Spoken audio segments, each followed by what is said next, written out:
I found a used Datacenter GPU for £200. Installed it in my gaming PC yesterday.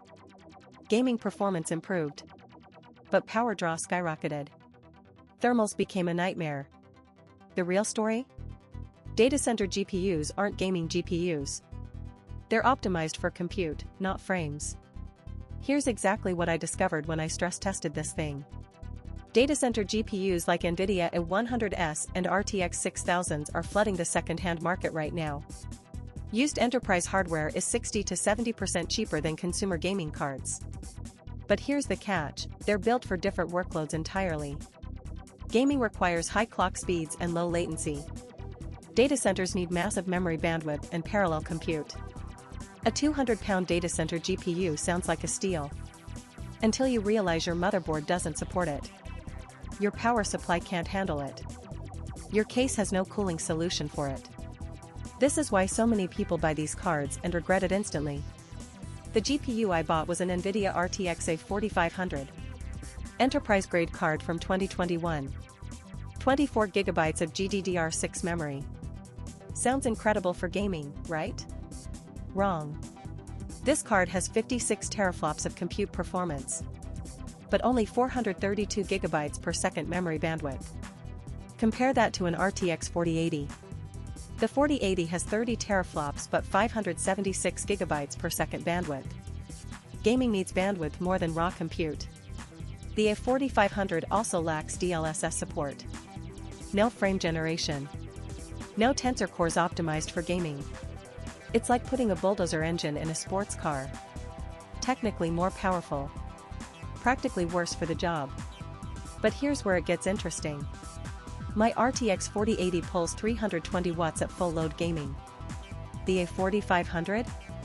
290 watts. Seems reasonable, right? Except the power delivery is completely different. The A4500 uses 6 8-pin connectors. My motherboard only has 2. I needed a custom PCIe power adapter. That added another £80 to the total cost. Then I ran Cyberpunk 2077 at 4K. The card hit 85 degrees Celsius. My case fans maxed out. The system sounded like a jet engine. Frame rates? 42 FPS.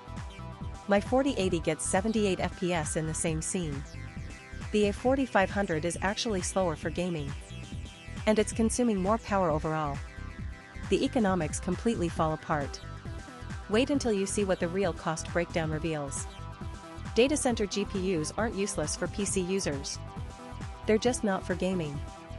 Here's where they actually excel: machine learning development. The A4500 crushes RTX 4080 in CUDA compute tasks. 73% faster on ResNet training benchmarks. Video encoding at scale. The A4500 processed 4K video 2.8x faster than my 4080. AI inference and model serving. Content creators doing heavy rendering. The A4500 excels at parallel workloads. The real lesson? Buy the tool for the job. A 200-pound datacenter GPU is an absolute bargain for AI development. It's a waste of money for gaming. I'm now using mine for local AI model training. Gaming went back to my RTX 4080. Total cost, £200. Total regret, £80 on adapters. But valuable lesson learned. Key takeaway 1, datacenter GPUs are 60 to 70% cheaper but built for compute, not gaming. Key takeaway 2, power delivery and cooling become serious problems in consumer cases. Key takeaway 3, they're incredible for AI and video work but terrible for FPS. Like this video if you learned something about enterprise hardware.